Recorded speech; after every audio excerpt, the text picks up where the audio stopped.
in the heart of a tranquil suburban neighborhood. John and Mary led what appeared to be an ordinary life. They lived in a nice area and had good jobs.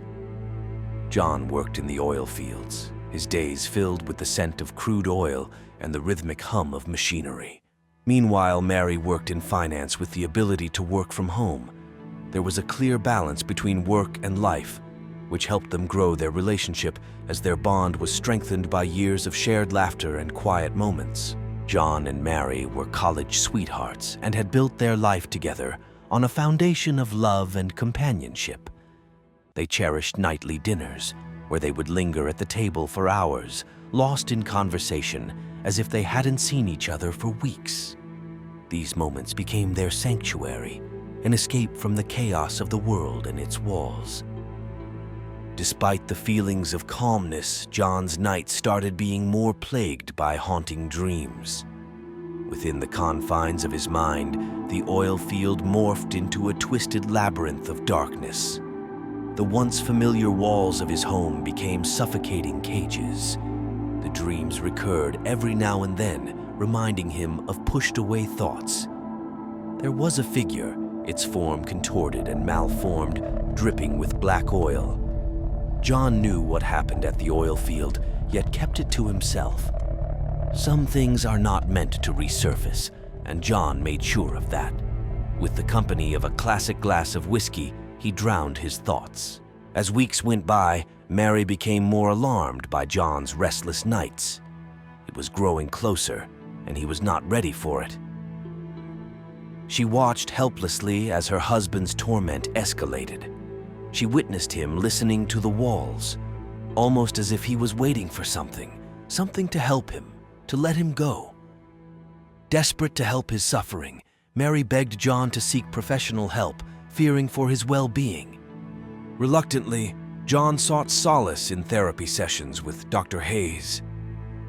In the safety of his office, he confessed the harrowing visions that plagued his sleep. The oil-soaked figure, a sinister presence in his dreams, seemed to taunt him with its otherworldly presence. Dr. Hayes asked John to explain everything in chronological order, specifically the part that his wife had already told the therapist, the whiskey bottle. Time had lost itself in John's mind. The bottle had always been there, just never as present as now. He had quit his job a week before the therapist, burrowing deeper into an already heavy mind.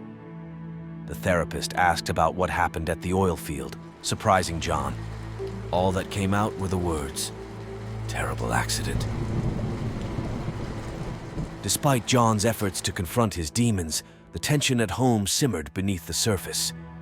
The nights were no longer quiet. John's insistence that the house itself was turning into his dreams, the figure was growing closer, and so was his insanity. "What made Mary leave you?" the therapist asked. "Because of me not telling her everything. The alcohol, my nightmares," John said with a broken voice. "She left at night, and the house felt it," he continued. "Did you see her leave?" Dr. Hayes asked. "No, I noticed she was gone in the morning," John answered. "You know that she never left the house, John," the therapist said in a firm voice. The truth began to unravel. The dark, thick oil dripped through the house. During the therapy session, John's suppressed memories surged to the forefront of his mind. He was confronted with the horrifying realization that he had murdered Mary in a fit of delusional rage due to his alcohol. Someone had died and been put inside the oil tank, yet he was not ready to accept the reality, seeking answers from his mind that he had seen someone else die at the oil field, that it was not Mary. The truth revealed itself within the sterile confines of a mental hospital. John, once a devoted husband, now grappled with the horrors of his own fractured mind. The house, the shadows, and Mary herself were all manifestations of his delusions, a cruel mirage crafted by the depths of his insanity. Alone in his room, John confronted the devastating truth of his actions. The once familiar walls of his home faded into distant memory, replaced by the stark reality of his shattered mind. The whispers that had tormented him fell silent, leaving him to confront the haunting echoes of his mind. A house was no longer a house, nor had it been for a long time. The room fell quiet with a haunting silence.